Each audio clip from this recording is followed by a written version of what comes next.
I'd argue that this has been one of my most successful shit posts ever. So if you don't follow me on Twitter, A, you should. B, you probably need some background to understand the context of this video. Recently, I've garnered some attention over a statement I made on Twitter. That statement being, I might be a fascist. The statement originally was intended to be a sort of parody over a statement made by Milo Yiannopoulos in late 2015, where he said, I think I might be a narco-capitalist. I think literally only like 2 people picked up on that, but you know, it's whatever, right? The point is, it was a shit post. But that didn't stop a lot of people from taking it very, very seriously. In addition to the usual anti-SJW crowd, this also included quite a few left libertarians who took it upon themselves to start writing my professional associates, warning them that, you know, you may have a fascist in your midst. Thankfully, none of my associates were silly enough to take it seriously in the first place, but as a courtesy to the artists, I figured I'd give them some peace of mind. So I quoted my original tweet with, just to clarify, I'm not actually a fascist, just a very principled libertarian who's ready to start winning. Fascies are friends. I assumed the wording of that sentence, you know, including the term fascies, would make it pretty obvious that, you know, I might be fucking around. But no, in fact, it made people even more confident in their assumptions that I was a closet fascist. So much so that I even garnered the attention of TJ Kirk, the amazing atheist, who made a video responding to my tweets. Sexual degeneracy, ooh. We'll take a look at that a little later. But since everyone decided to take this so seriously, I figured I'd, you know, try and rationalize the position of libertarian fascism. Yeah, it may be silly and the lay intellectuals get to say, oh, you're so stupid, you even know what fascism is? Read a book. But honestly, who cares? You know, the discussion is fun and interesting, you know, at least to me. I never understood why people limit philosophical thought to studying and preserving old established historical concepts when it's so much fun to theorize new ones. Personally, I think it's because people care more about appearing book smart in front of their peers versus, you know, engaging and thinking about ideas. But, you know, that's an aside. Let's see where this thought experiment takes us. So, libertarian fascism, also known as anarcho-fascism or alt-capitalism, is a concept philosophy that's been around for a few years. The primary reason for this ideology's existence is to direct a defensible and sustainable libertarian framework. Libertarian being defined as a means of avoiding or resolving conflict over scarce resources, not socially liberal, physically conservative, you know, marriage equality, 420 blaze it, bro. Things such as private property norms, free association and disassociation, limited commons, self-defense, which doesn't exclude collective defense, and many other things, including the invaluable yet massively abused principle of individualism, which we'll get to later in the video. These libertarian means, however, also happen to be exploitable by right authoritarians. Now, I know what you're thinking. T, what are you talking about, dude? Libertarian, authoritarian, they're antonyms, bro. I mean, have you ever even taken a political compass test? I get it. And you're right, largely authoritarianism is in direct contradiction to libertarian principles, with a few nuanced exceptions such as, you know, sovereign property management and physical removal of non-compliant parties. You know, trespassers, murderers, rapists, assertive communists, Islamists, and even some fascists. So you're probably wondering how an alliance between fascists and libertarians would be possible, or even considerable. The answer lies in the commonalities that libertarians share with fascists. These commonalities are not in methodology. So save your breath if you're going to try and attribute guilt for Hitler's Holocaust or Mussolini's Italian Libya. I'm not suggesting that we relaunch another failed sociopathic attempt at ethnic cleansing. So that argument is not an argument. The commonalities that I refer to are social demands that can be peacefully achieved through private property norms. Things like ethnic homogeneity or separatism within world borders, which can be achieved through sovereign property management, including economic and social incentive structures. Hierarchical leadership, which coincides with the anarcho-capitalist notion of voluntary hierarchy. Nationhood, you know, not to be confused with nation state, which is only secured through self-ownership and desirable associations, but, you know, basically unmolested identity. These cultural market demands, you know, whether you agree with them or not, do not inherently contradict private property norms. However, the demands of philosophical leftism do directly contradict these norms. This is another commonality that libertarians and fascists share, in opposition to Marxism. Concepts like egalitarianism, hyper-inclusivity, deducted hierarchy, involuntary collectivism, socialized liberal commons,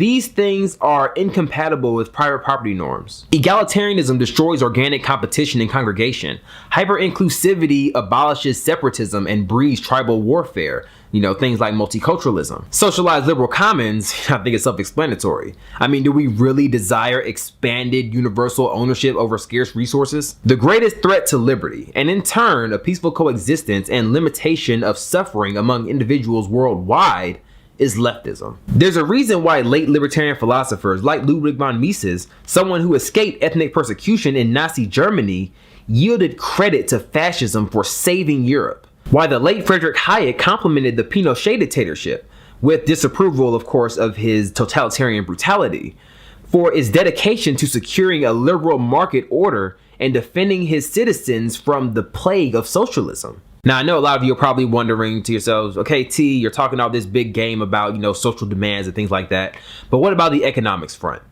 Well, it's no secret that fascists generally, historically aren't big fans of free market capitalism. To be honest, it's something that they would have to, in a sense, get over if considering an alliance to peacefully resolve our conflicts. I mean, it's just not a lengthy debate worth having. You can't fight against the social indoctrinations of Marxism while advocating its economics, because economics are the driving influence of human action. Just leave it at that. So that summarizes the first argument for libertarian fascism, a common opposition against the left. The second trait is the social responsibility required for maintaining a libertarian social order. Now, most of the normies will tell you that libertarianism is made possible by, just leaving people alone, just pursuing your own self-interest, non-aggression, minding your own business, basically just a live and let live attitude. This is a very juvenile and simplistic understanding of what it takes to create a libertarian society. And, by all admittance, I used to hold this position as well. And to tackle this point, let's take a look at TJ's video, which is an impressive demonstration of a truly basic bitch comprehension of libertarianism. All right, so I don't have a whole lot of time to make this video, but I don't really need a whole lot of time to make this video either. Let's just get right into it. That guy T, who I guess is a popular YouTuber, got about 100,000 subscribers, said some interesting shit on his Twitter recently. I don't know what tweet he's responding to here, but he says, just to clarify, I'm not actually a fascist, just a very principled libertarian who's ready to start winning. Fascies are friends. Okay, well, let's delve a little deeper into that. Fascism doesn't mean racism either. Google is a touchscreen swipe in reach, friend. Was Hitler a fascist in your view? Possibly. It could be construed that he held fascist tendencies, but not a strong correlation, I would say. There was no necessity to ally with communists, and it's not necessary to ally with fascists, but it is a strategy I'm willing to consider. I'm saying again, the focus should be on defeating the left. Okay, then. Cue the clip. Uh-oh, retard alert! Retard alert, everybody. Retard fucking alert. Okie dokie. Guess cue the clip again. Not an argument. It's not an argument. It's not an argument.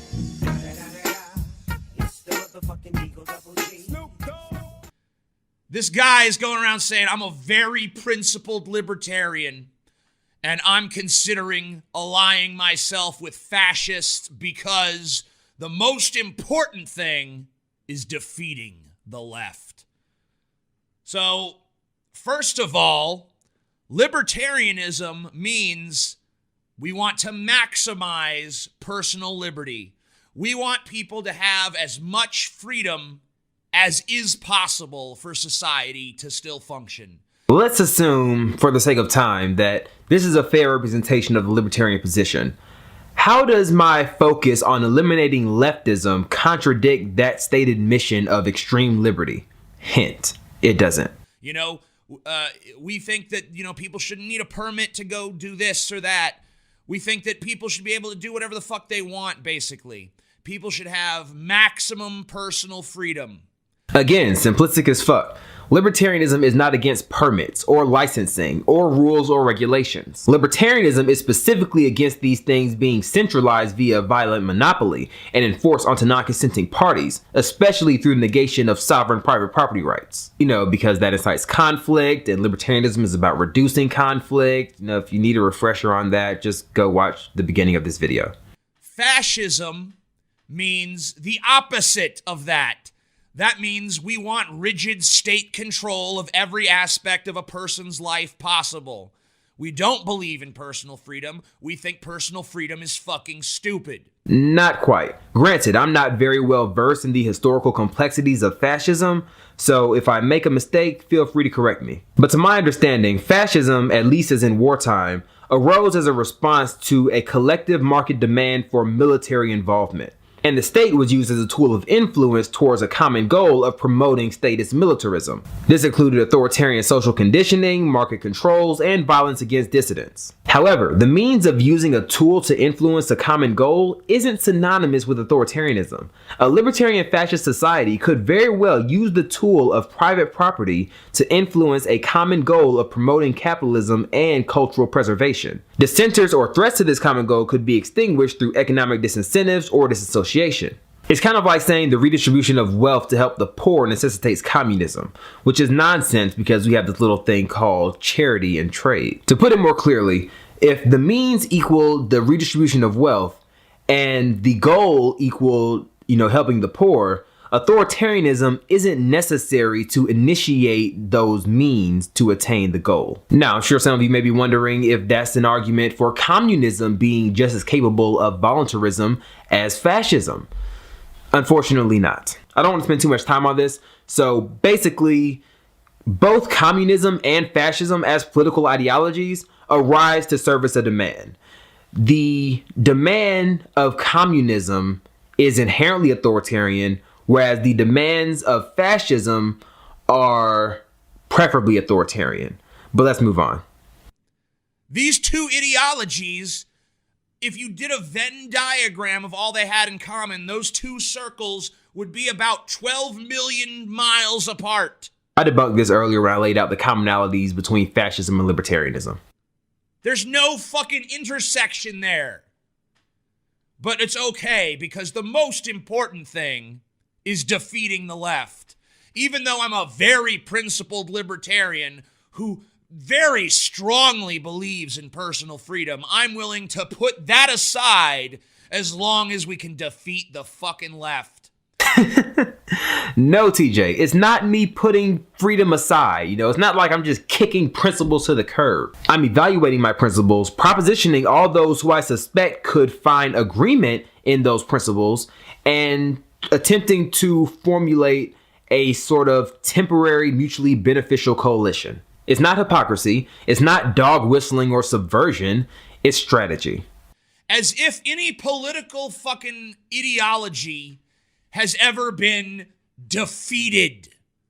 As if there's ever been a point where someone's like, you know what? Liberalism. I've been a liberal for a while now, and I'm just quitting. And not only that person doing it, but the entirety of all liberals just say, you know what? Nah, we were wrong. You guys were right. Libertarianism / fascism. That's the true way to go. We need to all join together as libertarian fascists. What? Now, see, this is the cutest thing I've ever fucking seen. TJ thinks that we're trying to convince leftists to stop being leftists. Oh my God, aren't you in for a surprise? No, TJ, the left has made it very clear that there is no convincing them through argumentation. You guys are not willing to engage in negotiating conflict resolutions. This has been proven through the left's brutal and feral demonstrations against free speech and civil discourse on college campuses, in addition to their abundance of dishonesty and corruption in media and other, platforms where you would expect one to discuss these ideas. Leftists have unfortunately made it very clear that there are no more arguments to be made, that they will continue to push for more state infringements on our liberties, that they will continue to burden our children with more and more debt, that they will continue to push for social demonization of our views. This isn't about convincing the left to change their ways anymore, okay? We are well beyond the point of puis no steppy, all right?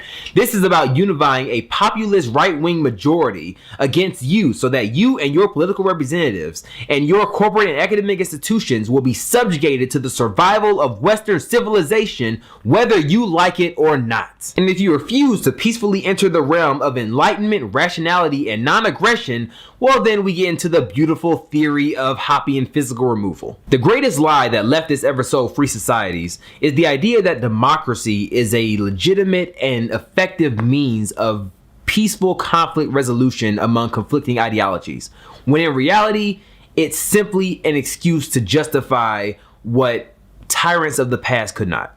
That's not a thing, you fucking retard! There is no libertarian fascism! Not yet. But we are crowdfunding for helicopters. You might as well be a Jewish Nazi. You might as well be Donald Trump when he recently said, I'm both a nationalist and a globalist. No, you're not, retard. You can't be both those fucking things. Some things are just mutually fucking exclusive. Like, you can't be like, I'm a rapist, but I'm also a really good person. No! No! You have to choose, bitch! Funny, I would say the same thing about Marxists. Now, the rest of this video is just TJ yelling spastically to maintain the attention of his 12-year-old audience. But he makes one more point that I think serves as a good introduction to my final argument for libertarian fascism.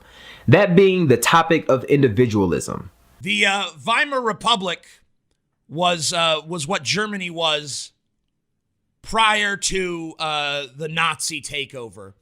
And who slapped the Weimar era with the label of degeneracy? It was the fucking Nazis.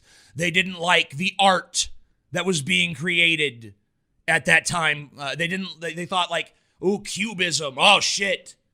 Scary. This could be the end of fucking society if we let people do fucking Cubism and Dada and shit. And they also didn't like that people were fucking. They didn't like all the sexual degeneracy. Ooh, sexual degeneracy. Oh, it's so scary. You think a libertarian would be all for sexual degeneracy? You think a libertarian would be like, yeah, stick your dick in whatever you want as long as it's adult and consenting? You're right, TJ. This would be the assumed libertarian position on sexual promiscuity, particularly thanks to the libertine degenerates, masquerading as left libertarians or market anarchists. If you ask the Kathy Reisenwitz corner of the movement, eliminating the social stigma surrounding condomless polyamory is more important than taxation. Feminist sexual liberation has coincided with, if not directly caused, quite a few negative cultural phenomena.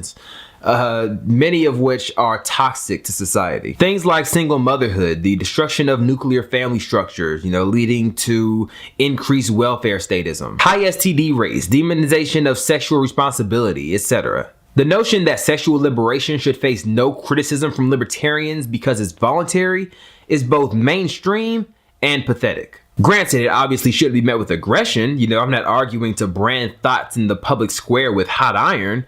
But this type of pacifist individualism that's been adopted by libertarians and many other people is a complete bastardization of the principle. Individualism is invaluable, and the agency of the individual should be respected. But respect isn't synonymous with, silence or non-intervention. One positive trait of fascism that I think libertarians lack is a sense of loyalty or civic responsibility to creating a better society, to preserve or improve the future through virtue. Many libertarians have, completely abandoned this in exchange for a sort of nihilistic egocentrism. They've been made to believe that the only virtue that they should offer to society is tolerance. This is a very common trend among libertarian youth, specifically in America. It's literally become a libertine movement using libertarianism as a shield against social ostracization. If the only wisdom or intellectual gift that you feel motivated or permitted to contribute to the world is liberty, then you're kind of admitting that you don't care about the world. I know that may sound shocking to hear coming from a very principled libertarian, a fucking ANCAP. But think about it. The future of your civilization is dependent on the fundamental ideas and morals that you preserve.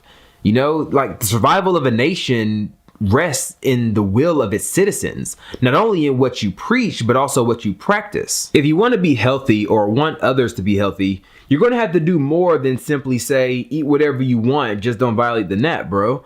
It takes work, it takes discipline, but most of all, it takes resilience and determination, a passion for greatness. To put this into perspective, think of society as if it were your daughter. You have the capacity and burden to raise this child, to instill in them the necessary virtues to carry on your legacy, to make the world into something that your grandchildren and your grandchildren's grandchildren will love. Are you telling me that the only virtue you would instill in your daughter is freedom? What kind of parent would you be if the only intellectual investment that you made into the continuation of human consciousness was freedom? Well, sweetie, if you want to smoke meth, smoke meth. If you want to drink bacon grease, drink bacon grease. If you want to adopt and promote, a self-destructive philosophy that has contributed to the suffering of hundreds of millions throughout history, hey, it's just free speech, man. Just be free. Ask yourself, do you think that your child will be equipped to survive? Do you think that you would have done everything in your capacity to ensure the survival of this concept of liberty that you love so much? Is freedom honestly the only thing that you would want for your daughter? Are you telling me that you hold no preference between this and this, so long as she's free? We as individuals have a destined obligation to construct the society that we want. To deny that obligation is simply cowardice. If you're not willing to criticize bad actions and openly promote what is necessary for the survival of the people whom are expected to carry the torch of liberalism into the future, do you even care about the survival of the idea in the first place? If you have no interest in the well-being or prosperity of the demographic or social order that maintains freedom, how am I supposed to believe that you value freedom at all? Demographics matter, and I'm not going all 1488 on you. I don't believe that, only 1% pure Bavarian phenotypes are capable of cherishing these principles, and that all other participants in this triathlon we call human existence are doomed to eternal moral inferiority and savagery. I believe that a society that values freedom should serve as a bastion for the rest of the world. I don't believe that people should be condemned to isolation simply because of their ancestry. But I also believe that a free society is easily abused, and that in order to preserve the social order, we're going to need to ensure the survival of our demographics, not only genetically, but culturally and ideologically.